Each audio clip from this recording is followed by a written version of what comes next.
A slab S of mass m is released from a height h naught from a top of a spring of force constant k। ये spring है जिसका force constant k दिया हुआ है आपको, और उसकी टॉप सरफेस से h नॉट हाइट के ऊपर से हमने एक m मास का ब्लॉक जो है वो रिलीज कर दिया। ये m मास का ब्लॉक है।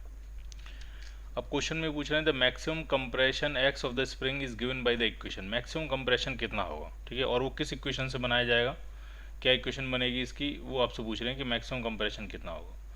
तो मान लिया आपने जब ये मैक्सिमम कंप्रेशन करके ब्लॉक जो इसको मैक्सिमम कंप्रेस जब करेगा इसको ब्लॉक, ठीक, तो कंसेप्ट एनर्जी कंजर्वेशन का ये लगेगा कि जो ब्लॉक की ग्रेविटेशनल पोटेंशियल एनर्जी होगी वो finally at the end spring की इलास्टिक पोटेंशियल एनर्जी में कन्वर्ट हो जाएगी। इन बिटवीन वो काइनेटिक एनर्जी में आएगी, पोटेंशियल एनर्जी काइनेटिक एनर्जी में आएगी, और वो काइनेटिक एनर्जी स्प्रिंग को कंप्रेस करेगी। लेकिन अगर हम फाइनल टू फाइनल पॉइंट देखेंगे तो इनिशियल पॉइंट पे कोई काइनेटिक एनर्जी नहीं है, और जब मैक्सिमम कंप्रेशन होगा तब भी कोई काइनेटिक एनर्जी नहीं होगी। तो ब्लॉक की पूरी जो पोटेंशियल एनर्जी है वो स्प्रिंग की इलास्टिक पोटेंशियल एनर्जी में कन्वर्ट हो जाएगी। सो जो फाइनल इक्वेशन बनेगी वो ये बनेगी एम जी एच नॉट प्लस एक्स, ये decrease in gravitational potential energy is equal to increase in elastic potential energy is equal to half K X square. तो वो इक्वेशन है जिससे आपको कंप्रेशन मिलेगा। So your answer will be D part.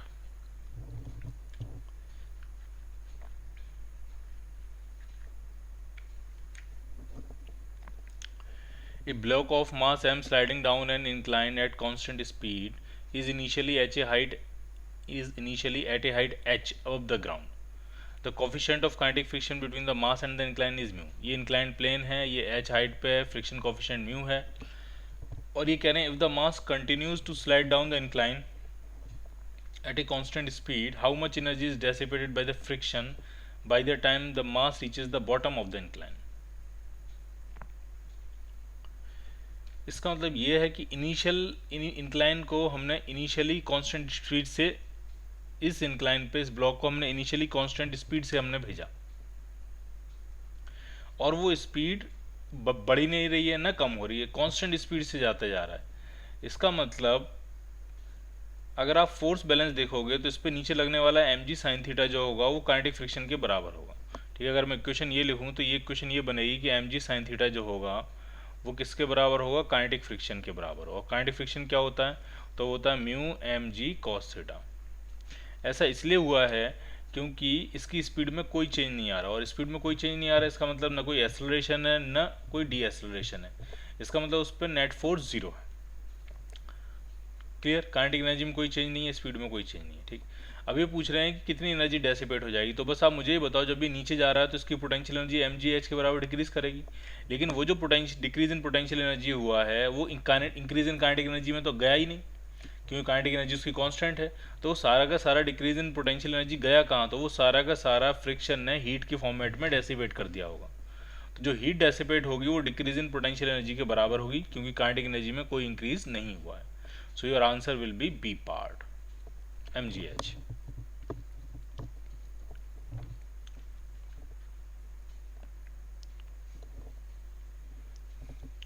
A spring is held compressed so that its stored energy is 2.4 joule. The ends are in contact with masses 1 gram and 48 gram placed on a frictionless table, ठीक है। पहले एक diagram बनाइए कि situation क्या है। Situation कुछ इस तरह की है, ये मान लिया स्मूथ टेबल है और दो मासेज हैं आपके पास। एक जो मास है वो है आपके पास 1 ग्राम, 1 ग्राम एम कह देता हूँ मैं, और एक जो मास है वो है आपके पास 48 ग्राम, उसको मैं कैपिटल एम कह देता हूँ, और उसके बीच में आपने एक स्प्रिंग को कंप्रेस करके फंसा रखा है इस तरह से, ठीक। ये स्प्रिंग कंप्रेस्ड है। कितनी एनर्जी स्टोर कर रखी है स्प्रिंग ने, तो ये जो एनर्जी स्टोर कर रही है वो 2.4 जूल एनर्जी स्टोर करके रखी हुई है, ठीक है। अब कह रहे हैं when the spring is release the heavier mass will acquire a speed of, heavier mass को कितनी स्पीड मिलेगी, ठीक है। तो समझने वाली बात यह है कि अगर जब स्प्रिंग रिलीज हो गई तो मान लिया ये वाला जो मास है लाइटर मास, अगर इसको स्पीड मिली है v, तो हैवियर मास को कितनी स्पीड मिलेगी, तो मैंने कहा उसको v डैश, और v और v डैश में एक रिलेशन होगा कि मोमेंटम कंजर्वेशन की इक्वेशन हम लगाएंगे। सिस्टम का इनिशियल मोमेंटम 0 है तो सिस्टम का फाइनल मोमेंटम भी 0 होगा। स्प्रिंग जो भी फोर्स लगाएगी वो इंटरनल फोर्स होगा, वो मोमेंटम में कोई चेंज नहीं करेगा। इसका मतलब small m into small v must be equal to capital M into we dash. अब एक का मास 1 ग्राम है, एक का मास 48 ग्राम है, तो जो वी डैश आपका आएगा या जो v आएगा वो 48v के वी डैश के बराबर हो जाएगा। ठीक, क्योंकि एक का मास 1 ग्राम है और एक का मास 48 ग्राम है। ठीक, अब हम लगाएंगे कंजर्वेशन ऑफ एनर्जी। जो स्प्रिंग के अंदर इलास्टिक पोटेंशियल एनर्जी स्टोर थी 2.4 जूल, वही जो होगी वही काइनेटिक एनर्जी में कन्वर्ट हो जाएगी। तो क्या बनेगी काइनेटिक एनर्जी? तो बनेगी half small m into V का square plus half capital M into we dash का स्क्वायर। हम इंटरेस्टेड हैं वी डैश निकालने में। ठीक, हम क्या चीज़ निकालने में इंटरेस्टेड हैं? We dash. देखिए कैसे करेंगे इसको, 2 से मल्टीप्लाई कर देते हैं इधर, तो ये आपका हो जाएगा 4.8 जूल इज इक्वल टू, ये स्मॉल m मास है 1 ग्राम यानी 10 की power -3 into v square. V की जगह हम लिखेंगे 48 इंटू वी डैश, तो ये बना आपका 48 वी डैश का स्क्वायर प्लस ये जो कैपिटल M मास है वो आपका 48 ग्राम ही है, तो ये आ जाएगा 48 इंटू 10 की पावर -3 और ये हो गया वी डैश का स्क्वायर। ठीक, तो 10 की पावर -3 और 10 की पावर -3 इधर जाके 10 की पावर +3 बन जाएगा, तो ये आपका आ जाएगा 4.8 इंटू 10 की पावर, या इसको लिख सकते हैं हम 48 इंटू 10 की पावर 2। इधर कितना आ गया? तो ये हो गया 48 का स्क्वायर और वी डैश का स्क्वायर और प्लस यहाँ पर सिंपली एक 48 है और एक वी डैश का स्क्वायर है। अब हम एक क्या कर सकते हैं कि एक 48 कॉमन लेके और यहाँ से एक 48 कॉमन लेके इस 48 से कैंसिल आउट कर सकते हैं।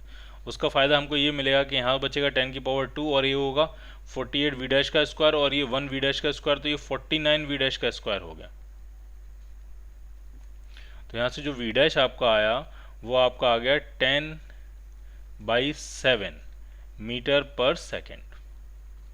ये आगे आएगी हैवियर ब्लॉक की, हैवियर बॉल या ब्लॉक जो भी है, हैवियर मास की स्पीड 10/7 मीटर पर सेकेंड। अब अगर उसको सेंटीमीटर में लिखना है तो 100 से मल्टीप्लाई कर देंगे तो 10⁻³ सेंटीमीटर पर सेकेंड आपका आंसर बन जाएगा। So your answer will be C part.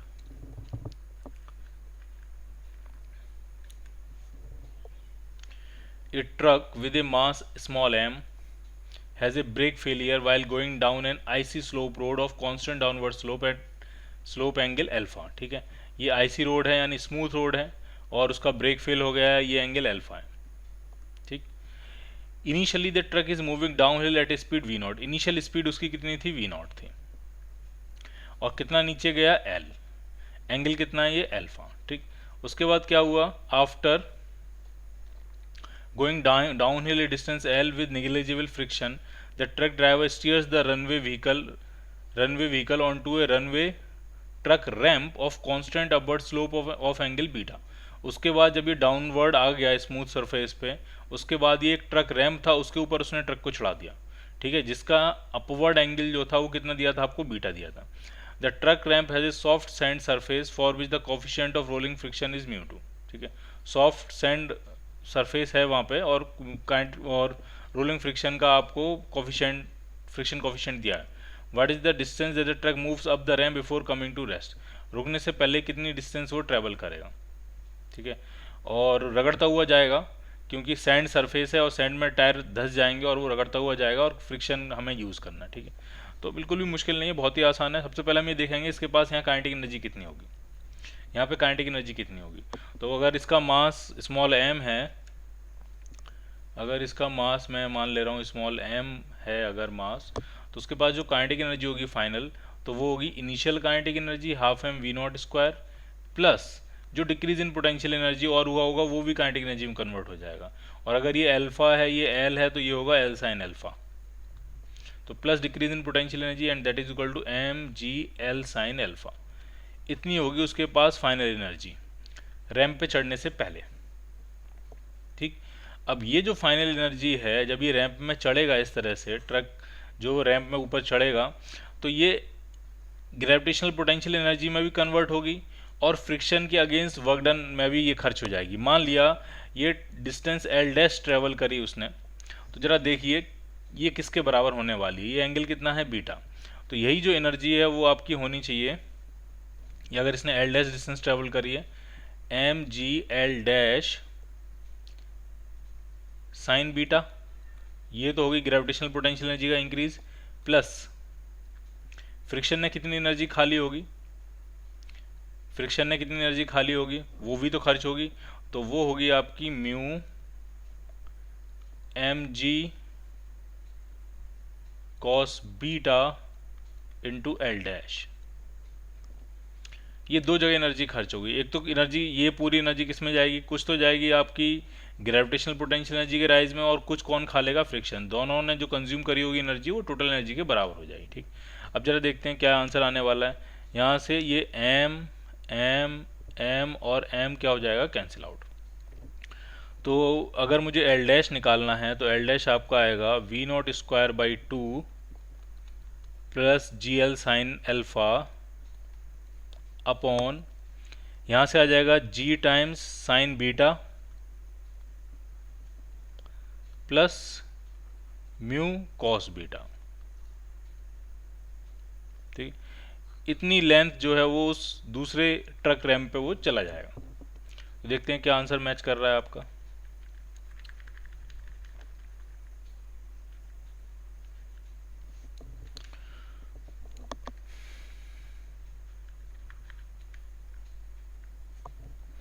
तो ये आपका आएगा वी नॉट स्क्वायर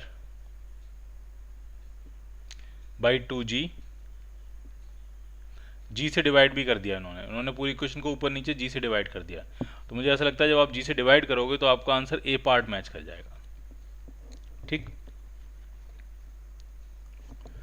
अगला क्वेश्चन करते हैं, ये भी बहुत आसान है। इसमें क्या, एक रिंग है जिसका मास m है, और ये कितने, ये एक स्मूथ वर्टिकल रॉड है जिसमें रिंग पहनाई हुई है आपने, और ये स्प्रिंग है, स्प्रिंग का स्प्रिंग कांस्टेंट आपको दिया हुआ है के की जब जरूरत पड़ेगी तो वैल्यू डालेंगे 4mg/r, और इस स्प्रिंग की जो नेचुरल लेंथ है वो 2r है, यानी अभी ये एक्सटेंडेड स्टेट में होगी। अभी अगर ये 2r है, ये 1.5r है, तो ये जो लेंथ होगी ये आपकी 2.5r होगी, जबकि स्प्रिंग की नेचुरल लेंथ है r, इसका मतलब 0.5r का इस स्प्रिंग में इलोंगेशन है, और वो इलोंगेशन की वजह से यहाँ पे फोर्स लग रहा होगा, उस फोर्स का एक कंपोनेंट रिंग को नीचे खींचेगा, बाकी वेट भी लग रहा होगा। अगर हम वेट समझेंगे, वर्टिकल है तो mg भी लग रहा होगा, ये दोनों फोर्स इसको नीचे खींचेंगे, और जब ये रिंग यहाँ पहुँच जाएगी तब स्प्रिंग आपकी जो आएगी वो नेचुरल स्टेट में आ जाएगी। ठीक, और उसी स्टेट में आपसे पूछ रहे हैं कि वेलोसिटी बताइए, रिंग की वेलोसिटी बताइए कि जब वो इसको हिट करने वाली होगी ग्राउंड को तो कितनी वेलोसिटी से हिट करेगी। तो इसमें भी हम कंजर्वेशन ऑफ एनर्जी लगाएंगे। देखिए कौन कौन सी एनर्जी है, तो एक एनर्जी तो इलास्टिक पोटेंशियल एनर्जी है स्प्रिंग के अंदर, वो आपकी रिलीज हो जाएगी। दूसरा, इस हाइट के बराबर ग्रेविटेशनल पोटेंशियल एनर्जी है, वो रिलीज हो जाएगी, और वो दोनों एनर्जी जो हैं वो हाफ एम बी स्क्वायर में कन्वर्ट हो जाएंगी। ठीक है, तो क्वेश्चन बना लेते हैं, half K X square, x जो है वो r/2 का स्क्वायर है, 0.5r के बराबर उसके अंदर इलोंगेशन था, प्लस mgh, h कितना है, h आपका 1.5r है, और ये दोनों ही एनर्जी किस में कन्वर्ट होंगी, काइनेटिक एनर्जी में कन्वर्ट हो जाएंगी, वेलोसिटी आएगी इससे, तो यही बनेगा हाफ एम वी स्क्वायर। तो m अभी रहने देते हैं, पहले वैल्यू डालते हैं। k की वैल्यू क्या है, k की वैल्यू है हाफ, k है आपका 4mg/r into r square by 4, plus ये कितना है, ये आपका 1.5 mgr है, यानी 3/2 mgr है, इक्वल टू किसके बराबर चल रहा है, हाफ एम वी स्क्वायर के बराबर चल रहा है। अब हम कैंसिल करेंगे, m m और ये m कैंसिल, एक r से ये r चला जाएगा, 4 से ये 4 चला जाएगा, तो यहाँ जो बचा है पहले टर्म में जो बचा वो बचा gr/2, और ये 3/2 gr, तो ये 2gr हो जाएगा। इधर सामने जो बच रहा है वो क्या बच रहा है, 2 टाइम्स gr, और इधर आपका आ रहा है half v square, so v is equal to √4gr, that means 2 अगर बाहर लिखेंगे तो 2 times √gr, so your answer will be B part. ये उस मास की वेलोसिटी होगी जब वो सरफेस को, ग्राउंड सरफेस को हिट करने वाला होगा। क्लियर।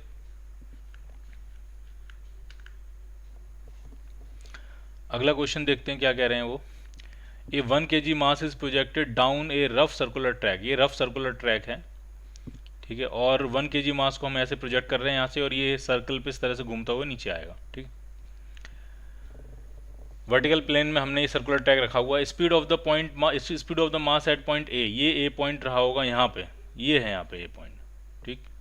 जब ये मास यहाँ पहुँचेगा तो यहाँ पे जो उसकी स्पीड होगी डाउनवर्ड डायरेक्शन में, वो आपको दिए 3 मीटर पर सेकेंड, और जब वो V से निकलेगा, यहाँ से जब निकलेगा, B पॉइंट से जब निकलेगा, तो उसकी स्पीड हो जाती है 6 मीटर पर सेकेंड। पूछ रहे हैं work done by the friction, friction कितना वर्क करेगा। तो इम्पोर्टेंट बात ये है कि ये 1 kg का मास है, जो यहाँ से मूव कर रहा है वो 1 kg का मास है, और जब ये यहाँ से यहाँ पहुँचेगा तो पोटेंशियल एनर्जी में डिक्रीज होगा। अब अगर पोटेंशियल एनर्जी में डिक्रीज होगा तो पूरा का पूरा पोटेंशियल एनर्जी का डिक्रीज अगर काइनेटिक एनर्जी में चला गया तो समझ लेना फ्रिक्शन है ही नहीं। लेकिन उस पोटेंशियल एनर्जी में का कुछ हिस्सा फ्रिक्शन खाएगा और बचा हुआ हिस्सा ही काइनेटिक एनर्जी में कन्वर्ट होगा। तो जरा सोचते हैं, एनालाइज करते हैं क्या क्या होने वाला। डिक्रीज इन पोटेंशियल एनर्जी कितना होगा, जरा ये देखते हैं। डिक्रीज इन पोटेंशियल एनर्जी तो वो होगा mgh। मास 1 kg है, जी की वैल्यू 10 है, और जो हाइट वो नीचे आया है वो 2 मीटर है, यानी 20 जूल पोटेंशियल एनर्जी में डिक्रीज हुआ। बढ़िया। अब जरा इंक्रीज इन काइनेटिक एनर्जी देखते हैं कितना हुआ है।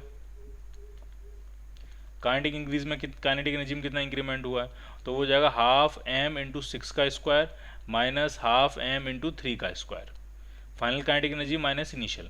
तो मास तो 1 kg है तो 1 हो जाएगा, 6 का स्क्वायर बनेगा 36/2 18, माइनस ये कितना होगा 9/2 4.5, तो ये आपका आ गया 13.5, यानी 13.5 जूल जो है वो काइनेटिक एनर्जी में इंक्रीजमेंट हुआ, ठीक है। अब आप बहुत आराम से बता सकते हो 20 जूल पोटेंशियल एनर्जी का डिक्रीज था, 13.5 जूल काइनेटिक एनर्जी का इंक्रीमेंट था, तो बची हुई 6.5 जूल एनर्जी कहाँ गई, तो वो फ्रिक्शन है खाली होगी। So work done by friction is equal to -6.5 joule. C part.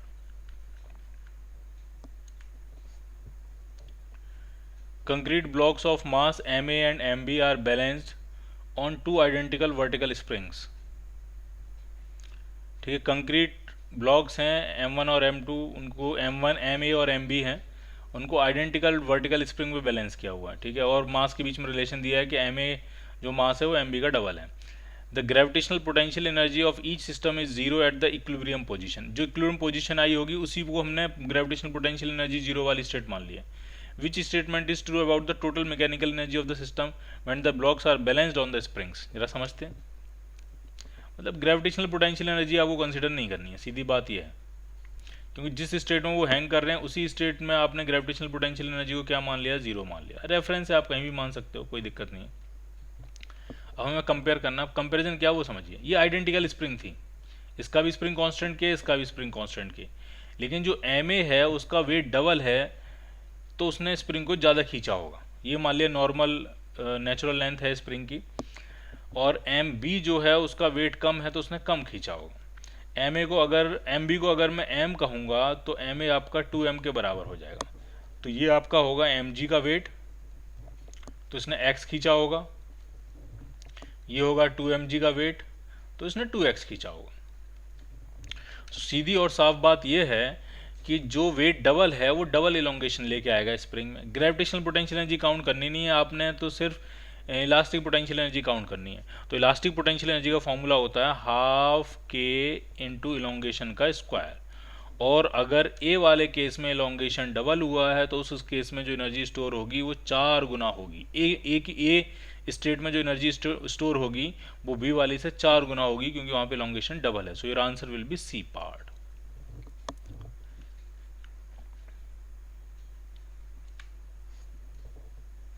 A block of mass M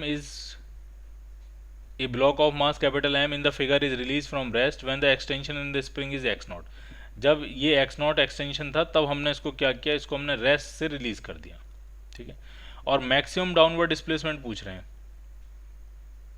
ठीक है। मैक्सिमम डाउनवर्ड डिस्प्लेसमेंट कितना होगा, मैक्सिमम से मैक्सिमम कितना आएगा।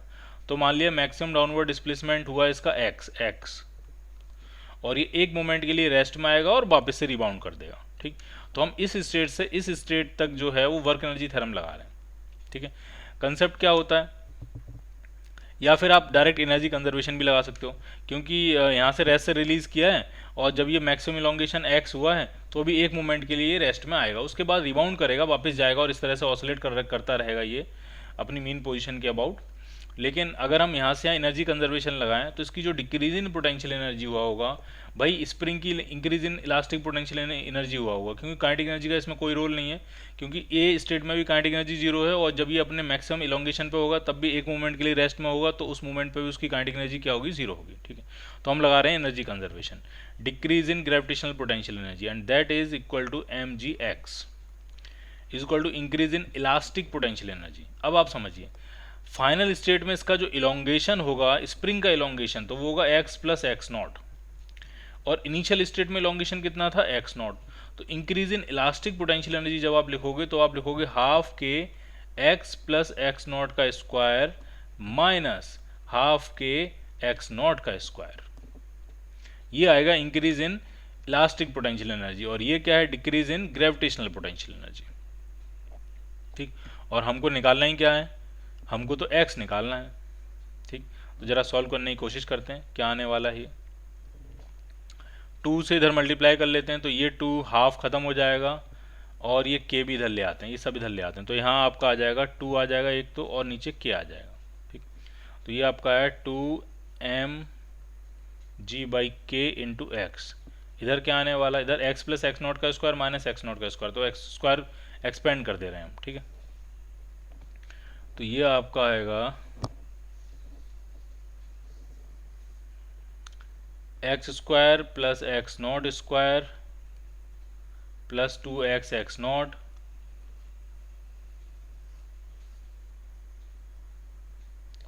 माइनस एक्स नॉट का स्क्वायर। तो ये एक्स नॉट से एक्स नॉट क्या हो जाएगा, ये कैंसिल आउट हो जाएगा।